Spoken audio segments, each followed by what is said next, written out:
choose whether or not they become a sword lord, a hammer bro, someone who uses a spear, someone who uses a bow.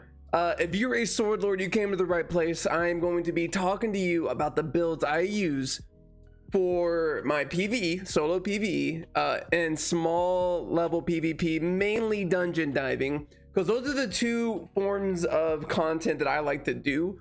That's the kind of stuff I like playing in this game. So if you're someone who's interested in that, then listen up. I think these are some pretty fun builds, some pretty good ones. Are they the best ones out there? I don't really know, to be honest with you. This is stuff that I've learned from talking to people in chat, going to other people's streams. I've tried out for myself, and they seem to work pretty okay. All right, so let's talk about it. All right, let's get into it. So first and foremost, let's talk about PvE. Probably would help if we were maybe doing this right here. So let's talk about PvE. Okay, let's talk about how to be the most optimal and how to have a really good clear speed, and so on and so forth. So if you're wanting to do swords and you want to do some pretty quick PvE, I recommend going with the Clarent Blade. Okay, so the Clarent Blade has a lot of AoE potential and it does pretty decent damage, and I'm gonna go through it with you real quick. So out of the Qs, the Heroic Strike is single target and the Heroic Cleave is AoE, so pick Heroic Cleave. When it comes to the W's, if you're low level, you know, you're not really high, you're using tier 4 gear, stick with Iron Will. The Iron Will gives you a movement speed bonus, so you get to kind of move a little bit quicker. It gives you an extra heroic charge, which will allow you to use your E more frequently at the highest degree. And it also, and heroic charges give you extra movement attack speed anyway, so it's good to have, right? If you're in the tier 7s, tier 8s, tier 6, you're probably not even watching this video, but I'll go over it anyway. If you're up into the higher levels here, if you want to get really saucy, your W can be Parry Strike. And what this does, I'll just read it to you. In 0.8 seconds, you become immune to damage and reflect all incoming damage back at the attacker. At the end of the channel, you hit all enemies in a 5-meter radius around you, dealing 80 physical damage. So not only do you become immune, you redirect the damage back to the attacker, and then you do another AoE swing. So it is extremely good. But I go back and forth a lot, especially during PvE stuff, during solo dungeons, because sometimes when you get into like a tier 8 or a tier 7 dungeon, you have to kind of play the bosses accordingly, right? A lot of the times it might be single target bosses that you're struggling with, so you need to go more towards single target damage. Or you do want that parrying strike because you get to dodge and attack, you know, for free basically.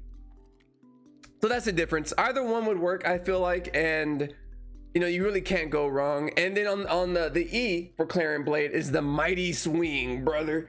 So the Mighty Swing, as you can guess, is it's an AoE, and it cleaves, and the more charges you have of Heroic Strike, which I love that mechanic for swords, the more damage you end up doing.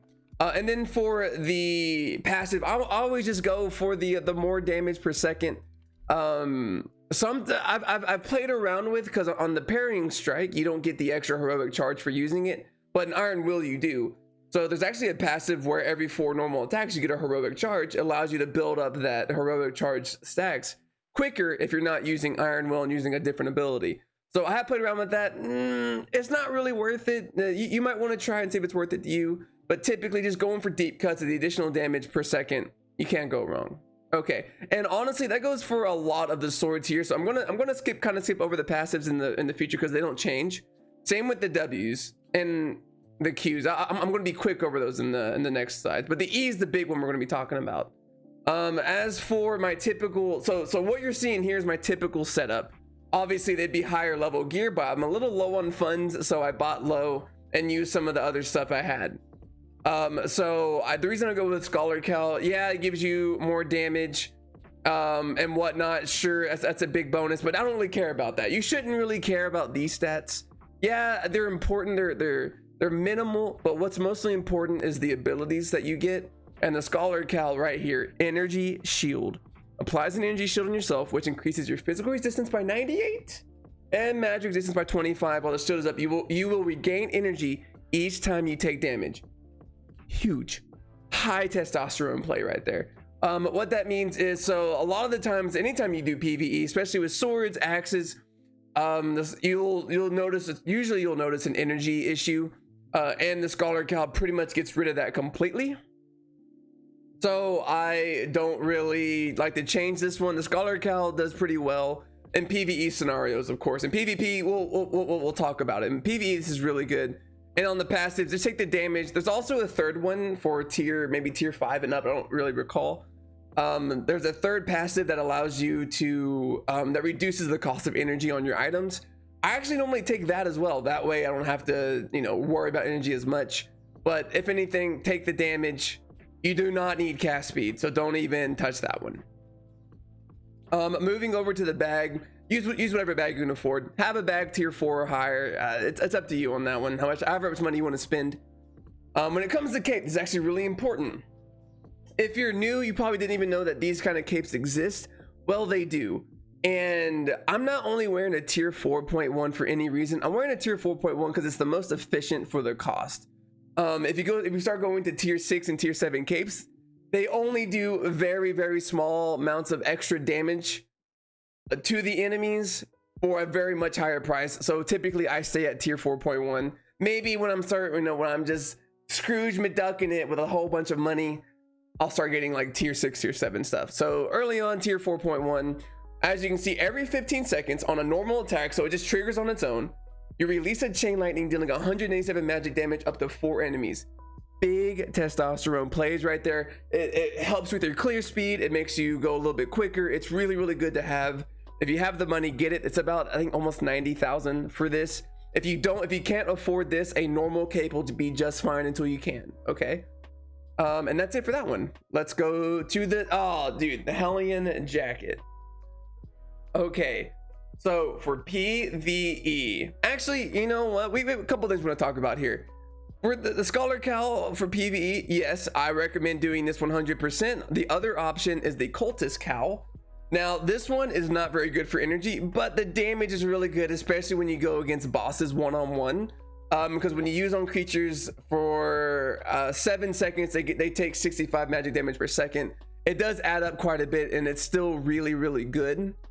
So you can use this one for PvE. I used it for quite a while, but I have realized that the Scholar Cowl might be, in my opinion, my favorite cowl to use, especially with swords, maybe even axes as well. Other people can have different opinions, but again, this is not supposed to be the most numbers, Excel sheets, highest optimal way of doing it. This is what I found that works for me. I have the most fun with, and it's still pretty good. Okay. Now moving over to the jackets, as you can, there's going to be a theme. I don't really like doing plate stuff. Usually leather and cloth stuff are your best abilities when it comes to clear speeds in PvE. So the Hellion jacket, this is probably my favorite jacket of all time for PvE stuff because of this ability right here. This is not everyone's favorite, and I'll get to that in a second. So in a 7 meter radius, life-stealing aura surrounds you for 8 seconds. The less health you have, the more life it steals. So you can see here, it steals 55 life per second. If you're over 80% health, and if you're under 20% health, it steals 100 life per second. Okay, so what that means is it kind of scales based on your it scales based on where your health is, as you can see here. Also, it does damage in an AoE fashion. So if you're going at it and you have a whole bunch of group of enemies on you, and they're just tagging you, dude, just boom, boom, you pop this and it allows you to survive. It has that survivability factor that I really, really like. But not everybody likes it because the damage isn't super high, but I've noticed for survivability, it is huge. It is paramount. But let's go over the other options as well. So for PvE, you also have the Mercenary jacket. I call this the Diet Hellion jacket because it does something very similar. Bloodlust. Every time you damage an enemy, you heal yourself for 44, and it lasts for 8 seconds or 15 hits. The exact same thing, except it's single target, or it's based on however many enemies your weapon can hit, or single target based, where Hellion jacket is an AoE flat out, right? So I think overall, if you're going to use the Clarin Blade, you can't go wrong, right? Because the Clarin Blade has so much AoE that when it sweeps and hits an enemy, you're gonna get so many triggers on Bloodlust as well as on whereas on Hellion Jacket it's just passive. So you know, and Mercenary Jacket is cheaper, so if you end up getting caught in a gank, you don't lose that much. So there are some benefits to both, in my opinion. Oh yeah, when it comes to passives, actually, this one right here, as cooldown time is reduced by 5%, always take that. I have not really had a situation where you want extra damage and damage mitigation. Just take the cooldowns. Trust me, it's the best way of doing it. All right, Offhand. Oh, offhands are fun. Offhands are a lot of fun. So again, this is another one where I think a whole bunch of other people will tell you other things or they have different preferences, but let me explain to you what I like. So there are three options in my opinion, mainly two, and then there's a third sleeper option. So we have Musax. Let me tell you why I love this. Physical attack bonus, magic attack bonus, physical ability bonus, magical attack bonus. Look at all these pluses, plus over 10%, right? On a tier 5.3. Obviously, I mean, this is a little extreme, but you know, you're getting a lot of bonuses for attack bonus and physical ability bonus. So that means your abilities do more damage as well. Ability cost reduction, another energy issue that I was trying to mitigate. And to me, that's huge. So you're getting the extra damage on your basic attacks, getting extra damage on your physical abilities, and you're getting some ability cost reduction, so you get to use them more often. This is probably my favorite offhand weapon. Let's go into the other ones. Crypt Candle. Crypt Candles are amazing. This is a tier 4, and it gives you almost a plus 9% physical ability bonus. That means your physical abilities do a ton of damage. Imagine that like tier 6 and 7. This is huge, right? This is like, you know, 15-20%, however high it goes. But the issue with the Crypt Candles, and it's kind of why I'm not using them as most often during PvE stuff, is because defense versus players, -4%. Defense versus mobs, -4%. So you're trading survivability for damage. And it's a scale, right? It's a scale because sometimes you can out damage it and it doesn't even matter. But sometimes I've noticed I got caught in a lot of stuff and I ended up dying, and it's just really annoying. So I know I'm not putting this away completely. I would still use it from time to time, but definitely Musax is like, you know, it's home base, and you go see home to mama. Musax is mama. Crypt Candle is kind of like your aunt that you see every once in a while, but you like her, you know. And then here comes the crazy cousin, the Face Breaker.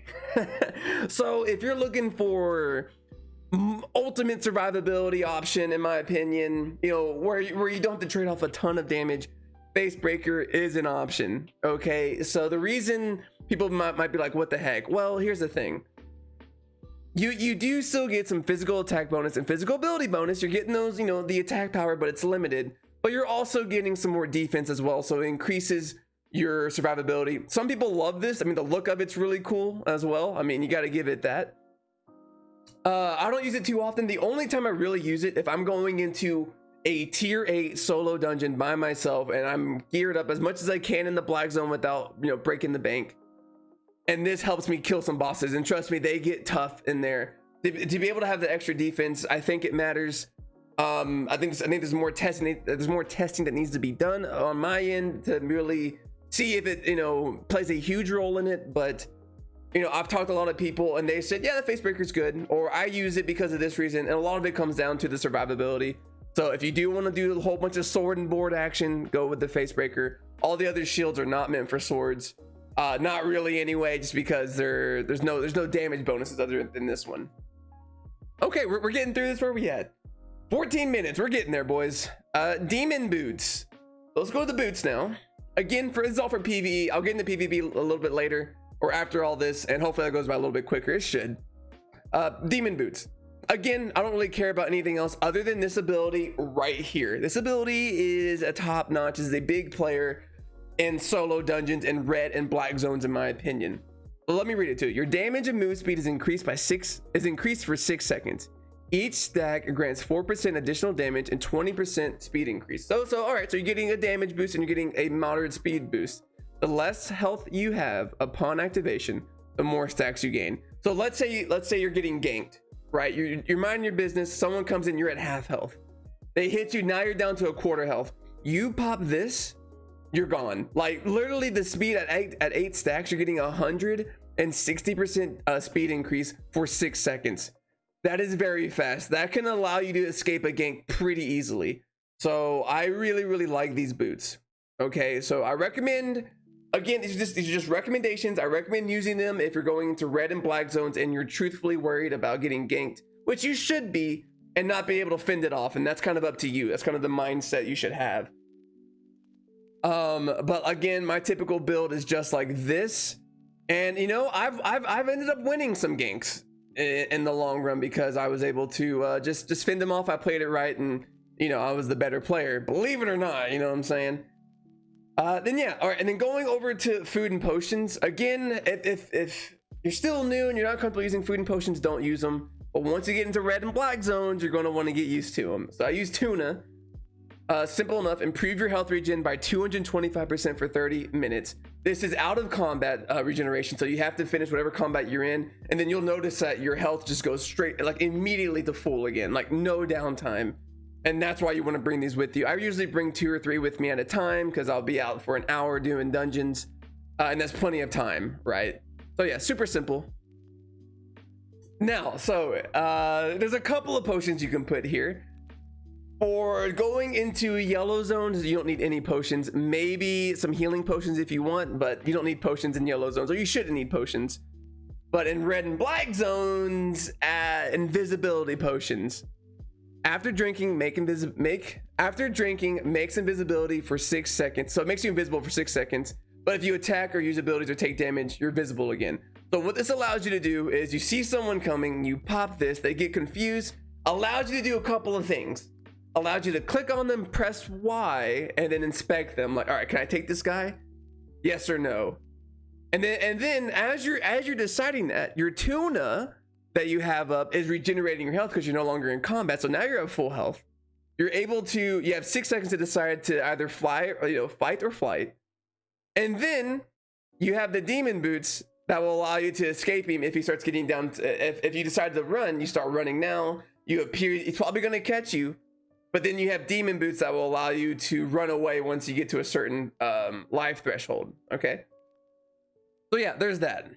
And that's my PvE build, the one I use personally, and all the reasoning behind everything. Other options for PvE, I think the carving sword can do a lot of good in the PvE. I don't think it's the best. I don't think it's far from. I don't think it's like the worst though. You know what I mean? Like if you want to use the carving sword in PvE, I think you could do some pretty good work. For swords again, this is for swords what I'm talking about. I think clearance is the best for PvE. Carving sword maybe number 2, or dual swords. We'll get that in a second. Carving sword again, heroic cleave. Nothing changes here. Heroic cleave. Here's the parry strike for the tier 4 or the iron will, and then okay, the E on carving sword. Based on heroic charges, you dash to an enemy and you deal 421 damage to each enemy, so it's an AoE. And depending on your heroic charge, you lower their resistances for those numbers that you see on the screen. And resistances as in like their defense. So you lower their defenses, you can start doing more damage to them. Okay, so this is definitely more of a PvP weapon, but again, we'll get to that here in a second. But you can see why this is also a pretty good PvE weapon due to the AoE damage at 421 flat. And then the extra charges on the heroic strikes, reducing defense. Cool. And then all this is the same. Oh, okay. In certain situations, you might want to use this one as a passive. Every 5 normal attacks, your resistances are increased by 65, so you have more defense for 2 seconds. It's not a lot, but it's something. It happens every 5 attacks. Sometimes when you're going against a tough boss, you would rather have the defense so you can have your cooldowns. So you can last longer in the fight for your cooldowns to be doing more of the work. Whereas your small damage per second boost, you know, is nothing fancy. Okay. Other things we can talk about for PvE wise is on the Hellion jacket, you can use a stalker jacket. I think people love the stalker jacket because of this effect right here. Unleashes an electric field around you, dealing 55 damage twice per second to every enemy around you that lasts for 8 seconds. Ton of damage. You can really start mowing down mobs, but again, you lose the survivability with the Hellion jacket and the mercenary jacket. They give you the life still. So completely viable. Sometimes I'll use this just for fun and it'll be just fine. So it's up to you. Play around with all of them or don't. I don't really care. Oh, and all the boots. Another option, you can use soldier boots. I like soldier boots because you get the wanderlust. You have a whole bunch of movement speed increases, stacks up to 8 times. So you get up to 80% movement speed for 8 seconds. Before then you get like a small movement speed. So depending how fast you're clearing, it could be useful for you. As well as the cultist sandals is a good option as well. You don't really have the movement speed. You don't really have the ability to escape from people, but you do get rotten ground, which I'm not going to read all this to you. Basically your movement speed increases for 30 seconds, and when someone touches the ground that you leave behind you, your little trail, they get reduced resistances, so their defenses get reduced, so you can do more damage to them. It's more of a PvP thing, but for PvE it works on bosses and stuff like that. And then hoods, I think that's it. So let's go over to PvP now. Oh, I didn't really talk about dual swords here. Dual swords can be for PvE as well, because their spinning blades is a AoE as well. It does true damage to players, and it also, again, it's an AoE that you can use on mobs. Again, probably number 3 in my opinion when it comes to PvE grinding, but it's an option if you like doing dual swords. Claymores and broadswords, I have 69 specialization in broadswords. I have done a lot of PvE with it. I love broadswords. They're a lot of fun because you get to play around with the offhand weapons. But for PvE, they're not great because they have a single target E.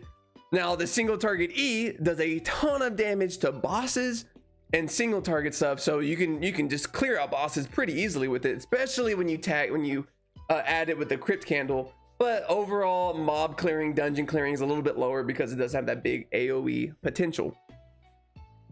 Same for the claymore. The claymore is single target. Charges towards an enemy, you become immune to damage and crowd control effects for 1 second. And then you stun the enemy and you do a lot of damage. 785 damage for a tier 4 at 3 heroic charges. So you do a lot of damage again to single target like bosses and stuff, but your AoE isn't there. And you can't have the extra offhand damage like the broadsword does, which does 722 damage at tier 4. Plus you get the again, you get the Muzak or the crypt candle or even the face breaker. You're doing more damage than the claymore most likely. Okay, let's get into PvP.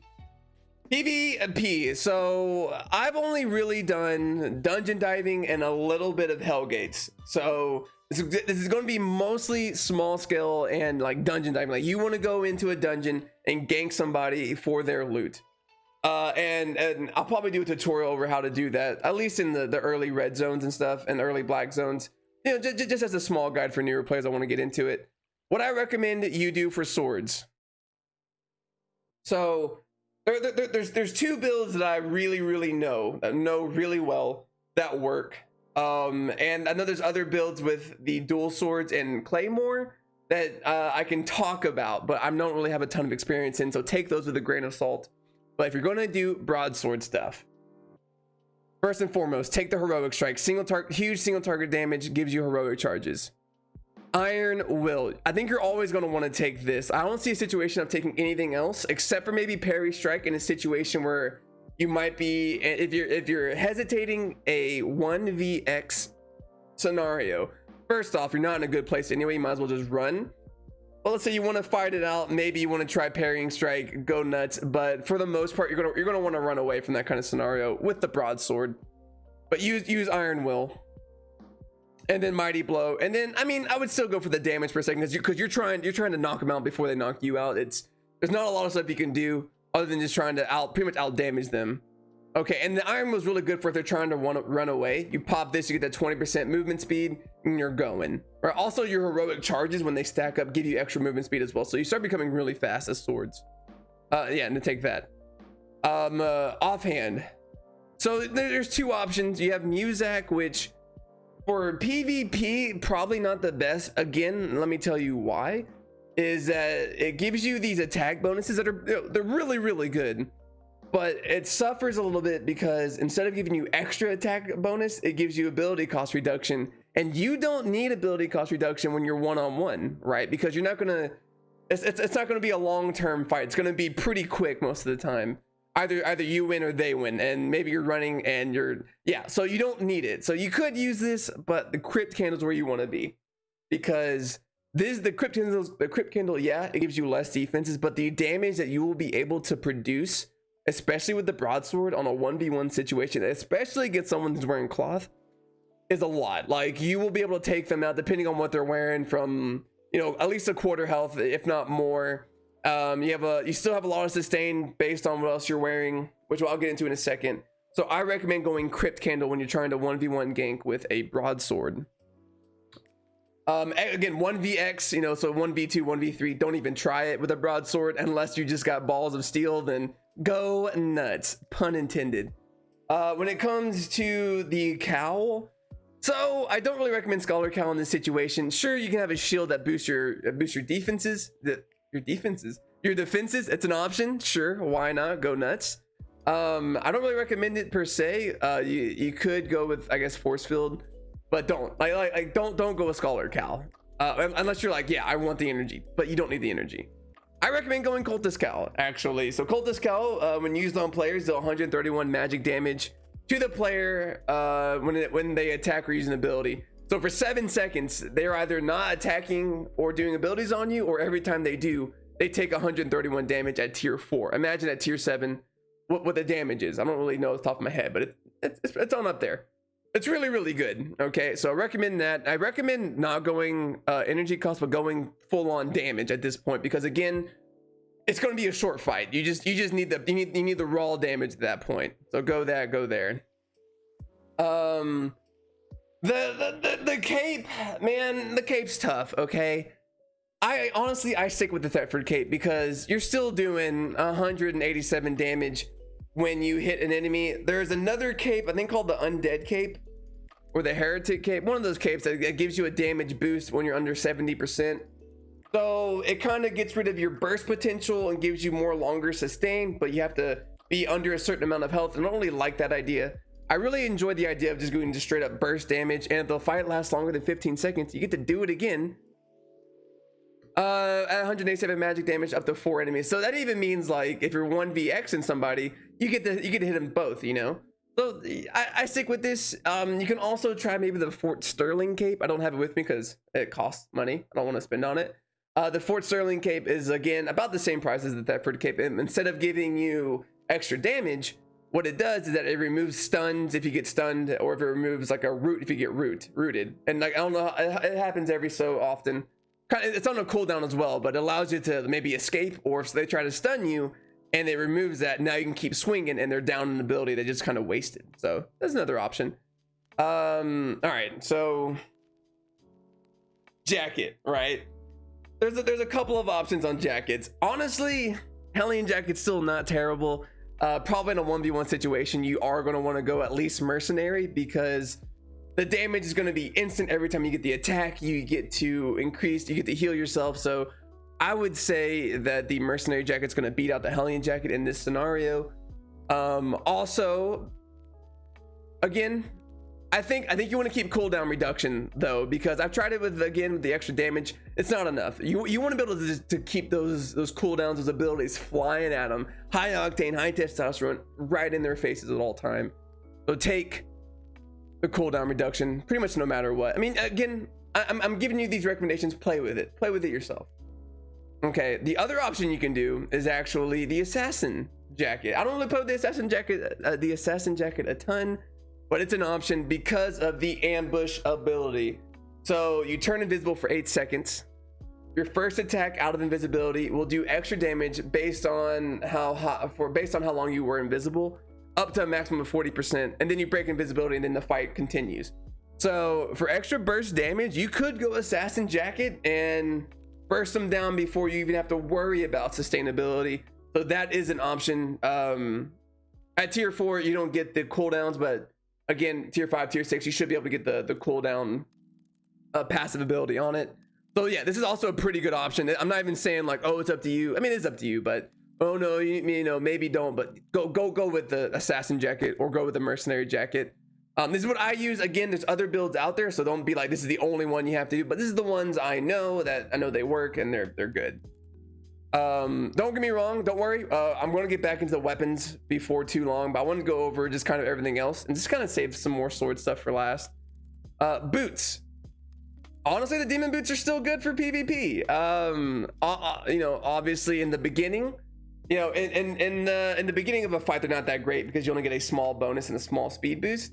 But at the end of a fight, when you really need that extra damage, it's there, right? You get the vengeful sprint, you get to have extra damage, extra movement speed, or instead of having the extra damage when you're low on health, you get to yeet yourself out of there and run away. So I like the demon boots personally.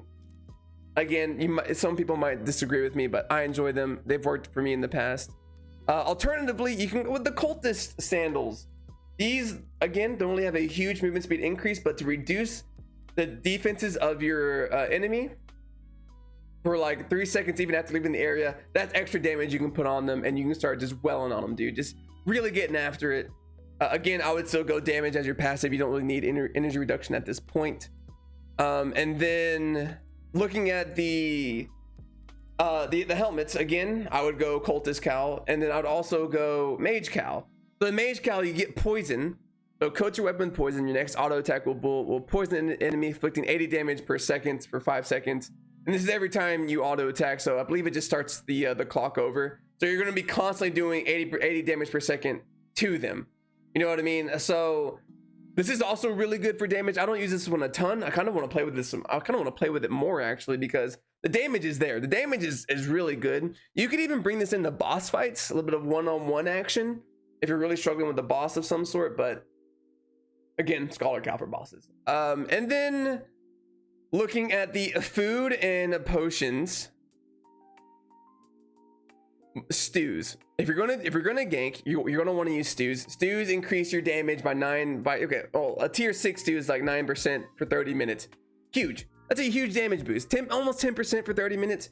You want to eat stews if you're gonna go ganking. You know, take 2 or 3 with you. That way, if you die, you only lose 2 or 3. But you shouldn't be dying. Just saying. Yeah, eat stews. Stews are amazing. Stews are great. All right. And then I also bring healing potions. Obviously, healing potions are pretty self-explanatory. You get to heal a portion of your health over 15 seconds. I use these if you're going to want to use, if you want to do more damage and less sustain, you can use poison potions. Poison potions are pretty, again, self-explanatory. They deal damage over a certain period of time, where healing potions heal yourself over a certain period of time. So again, that one's kind of up to you. I normally use healing potions. I really haven't played around. I really haven't played a lot with poison potions, but just know they are an option. And potions really aren't overly expensive. You know what I mean? So feel free to try them out for yourself. And then last but not least, I want to go back to the weapons and talk about the ones that I've used in ganking and dungeon diving, other than the broadsword, that I've seen results in. And let me tell you, it's not going to be the claymore, and it's not going to be the dual swords. Not because I don't think they're bad, because I really haven't played with them a lot. More the carving sword, dude. The carving sword is probably my favorite PvP weapon that I've ever played with, which isn't really saying much because, you know, I really play with swords, but I have played with like crossbows a little bit in the beginning. But the carving sword, I've been able to win the 1v2s. You know, I've been able to hold my own a little bit with this, and let me tell you why. First off, you take this heroic strike. If you're ganking 1v1, Iron Will probably is the better option. But if you know you might be going into a situation where it's 2v1, or if you're doing PvE and you have a group of people coming in, you want Parrying Strike because you get that immunity in the AoE slot. The Fearless Strike. You'll notice when you're at 3 charges and you slam into somebody, you're going to do a ton of damage to them. And the damage after the fact, you're going to just see the health bar just slowly going down like it's nobody's business. Always take the extra damage. So I really like the carving sword for that scenario. And I know in Hellgates is the carving sword is really good as well, because you can get into a situation if the other team, because 2v2 Hellgates, by the way, the other team's grouped up, you can hit them both, deal damage to both, and lower their defenses on both, and you and your teammate can really start whipping them at that point. So I recommend the carving sword to the highest degree. The only issue is that you're not going to get the same one single target damage like the broadsword would do, but hey, you know, it's the trade-offs.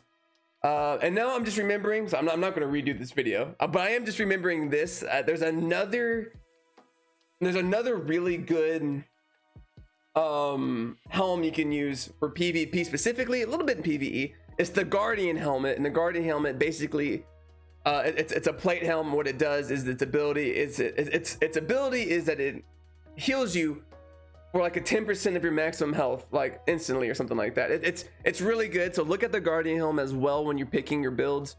It's a pretty good option, something to look at, especially if you want more sustainability in your helmet area and more damage in say like your assassin jacket versus not using a mercenary jacket. And that's where the builds start to get really fun. You get to play around with you get to optimize it yourself, and the game's good, guys. The game is just really good. And with that, I think I've touched on everything that I know about being a sword lord. I hope you enjoyed the video. If you did, like, comment, and subscribe this bad boy if you liked it. If you want to see more, let me know if you want to see something specific. But I think next time we're gonna be talking about how to properly maybe dungeon dive someone in red and black zones, at least early on. Okay, all right guys, until next time, Oxydads.